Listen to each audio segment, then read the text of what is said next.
Hello everyone, welcome to our lecture series of the molecular docking. आज हम discuss करेंगे protein preparation and energy minimization for docking. Last हमने जो दो structure download किए थे उनके साथ हम क्या करेंगे आज। एक उसमें 1ICT रिसेप्टर प्रोटीन का स्ट्रक्चर था और एक थायरॉक्सिन लाइगेंड का स्ट्रक्चर था। हमें बेसिकली हमने प्रोटीन प्रिपेयर करनी है, इसलिए हम पाइमोल यूज़ करेंगे। हम डिफरेंट सॉफ्टवेयर्स और भी यूज़ कर सकते हैं, लेकिन आज हम पाइमोल के साथ इसकी प्रिपरेशन करेंगे। इसको आप इजीली डाउनलोड कर सकते हैं। पाइमोल को ट्रायल बेसिस पे बिल्कुल फ्री है।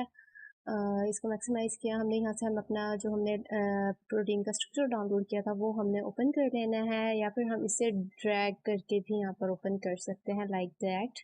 यहाँ हमने प्रोटीन के स्ट्रक्चर को ड्रैग किया है और ये यहाँ पर ओपन हो गया है। It is the prepared structure like that. We have to open the raw structure which we have downloaded from the PDB. Okay, it's present in the download section. Drag it here. Done. Okay, it's the raw structure. It has 8 chains. इसकी जो है वो 8 chains है, लेकिन जो हमें literature से पढ़ के पता चला है हमें सिर्फ 4 चेन्स की ज़रूरत है टॉकिंग के लिए, क्योंकि टेट्रामेरिक स्ट्रक्चर जो है वो प्रेजेंट होता है। तो प्रोटीन में जो है प्रिपरेशन का मकसद ही ये होता है कि जिस चेन के साथ हमने डॉकिंग करनी है सिर्फ उसी को ही हमने रखना होता है, बाकी को रिमूव कर देना। जिस तरह मैंने अभी सिलेक्शन की है, इस तरह ये ग्रीन पार्ट आप देख रहे हैं, इस तरह ये आपने अनवांटेड चेन को सिलेक्ट करना है। ये देखिए यहाँ पे T44 थायरॉक्सिन सेलेक्ट किया है, वो वहाँ पे पिंक कलर में हाईलाइट हो गया। ठीक है, अब ये यहाँ पर हमने जो भी है प्रिपरेशन के स्टेप में बेसिकली हम कोई भी को क्रिस्टल कंपाउंड, कोई भी लाइगेंड और एक्स्ट्रा चेन्स, आइंस, ये सब चीज़ें रिमूव करते हैं। और सिर्फ हमें क्या चाहिए होता है, रॉ स्ट्रक्चर चाहिए होता है जिसको हमने डॉकिंग करनी है रिसेप्टर की। इस तरह ये थायरॉक्सिन T44 सेलेक्ट किया और राइट क्लिक करके रिमूव कर दिया। ठीक है, अब हमें इसमें एक और लाइगेंड भी नज़र आ रहा है that I highlighted within the protein, so we have to find it within the sequence. It is highlighted, so yeah, there. So right click and remove it. तो अब हम इसमें कोई भी लैगिंड, कोई क्रिस्टल कंपाउंड या आइन कुछ नज़र नहीं आ रहा है, तो बेसिकली अब हमने क्या चेंज रिमूव करनी है। सिर्फ हमने वो चेंज रखनी है जिसके साथ हमने डॉकिंग को परफॉर्म करना है। जब आपको उसकी बाइंडिंग पॉकेट का पता है कि इसमें है ब्लाइंड डॉकिंग करनी है, जैसे भी करनी है आपको लिटरेचर से पता चलेगा कि इसकी बाइंडिंग पॉकेट कौन सी है। तो हमने उसमें से बेसिकली सिर्फ वो वाली चेन रखनी है जो बाइंडिंग पॉकेट को कंप्राइज करती है, और एक्स्ट्रा चेन्स को हमने कर देना है रिमूव। तो बेसिकली इसका हमने जो ये प्रोटीन है इसके लिए हमने टेट्रामेरिक स्ट्रक्चर में मीन्स 4 चेन्स रखनी है, और जो अदर 4 हैं जो टोटल 8 हैं, तो इसमें से जस्ट 4 रखनी है जो कि टेट्रामेरिक स्ट्रक्चर बना रही है, जो जैसे आप एंड पे देखेंगे। बाकी हमने फर्स्ट 4 चेन्स इसकी रिमूव कर दी हैं।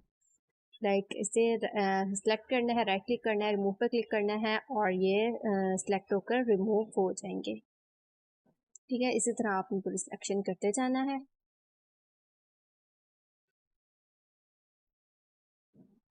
Like that. Right click and then remove. Okay, एक चेन और रह गई है रिमूव करने के लिए।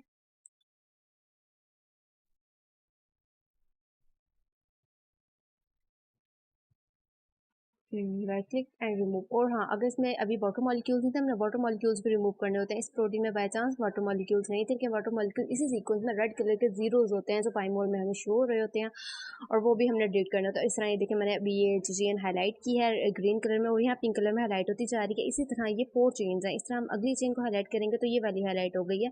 ऊपर दो डाइमर्स मिलके एक टेट्रामर बना रहे हैं, और हर एक मोनोमर मिलके एक टेट्रामर बना रहा है। इसी तरह तो ये लिटरेचर से आपको पता चल जाएगा कि आपने कौन सी चेन रखनी है, कौन सी बाइंडिंग पॉकेट है, या जो भी। इस तरह हमने अपनी जो है वो प्रोटीन को प्रिपेयर करना होता है। हर केस में जो है वो लाइगेंड को क्रिस्टल कंपाउंड आइन जो भी रखा होगा वो आपने ज़रूर रिमूव करना है, और जिसे वही चेन रखनी है जिसके साथ आपने डॉकिंग करवानी है। इस तरह फाइल पे क्लिक करके एक्सपोर्ट मॉलिक्यूल करके ये हमारा जो है वो लाइगेंड सेव हो गया।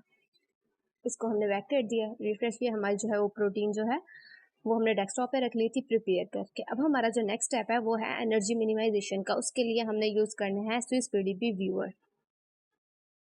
स्विस पीडीबी व्यूअर ये भी आप गूगल से इजीली डाउनलोड कर सकते हैं, कोई मुश्किल इंस्टॉलेशन नहीं है, फ्री सॉफ्टवेयर है। इस तरह आपने इसे खोलना है, यहाँ पे ये क्रॉस करना है, फाइल पे जाकर जो आपने फाइल प्रिपेयर की थी वो आपने सेलेक्ट कर लेनी है और उसे ओपन कर लेना है पीडीबी फाइल को। जो प्रिपेयर की थी। पहला स्टेप है preparation, then energy minimization. Okay, यहाँ पे क्रॉस क्लिक किया, अब यहाँ पे हमारा प्रोटीन ओपन हो चुकी है, ठीक है। अब यहाँ पे हमने क्या किया, सिंपली कंट्रोल ए क्लिक करना है। इससे क्या होगा, पूरी प्रोटीन जो सिलेक्ट हो जाएगी। तो टूल्स पे जाना है, एनर्जी मिनिमाइजेशन पे आप क्लिक करेंगे, सिंपल, और जो है वो मिनिमाइजेशन होना स्टार्ट हो जाएगी। एसपीडीबी को बेसिकली इसको मिनिमाइज करेगा, इसमें जो मिसिंग एटम्स हैं उन्हें फिल करेगा, जो प्रोटीन में क्लैशेस हैं उन्हें रिलैक्स करेगा, प्रोटीन के स्ट्रक्चर को मिनिमाइज करेगा, ठीक है। ये जस्ट मिसिंग एटम्स को फिल करता है, मिसिंग रेजिड्यूज को फिल नहीं करता। अगर मिसिंग रेजिड्यू की प्रॉब्लम है, जो कि इस केस में नहीं थी, बाकी किसी प्रोटीन में आपको गैप नज़र आ सकता है सीक्वेंस जब आप पाइमोल में देख रहे होते हैं, तो वो आपने वहाँ से उसे फिल करना है, जो कि इससे नहीं होगा, इससे मिनिमाइजेशन हो रहा है। इस तरह आपने सिंपल फाइल पे जाके फाइल को सेव कर लेना है, जैसे स्क्रीन पे शो हो रहा है, और इसी तरह आपने इसको नाम दे के सेव कर लेना है। अब ये जो हमने फाइल सेव किया, ये बिल्कुल रेडी है हमारी डॉकिंग पर्पज़ के लिए, ठीक है। और जो हमने डॉकिंग करनी है, उसके अंदर जो लाइगेंड की एनर्जी मिनिमाइजेशन वो उसी में ही हो जाएगी, डॉकिंग के सॉफ्टवेयर में। थैंक्स।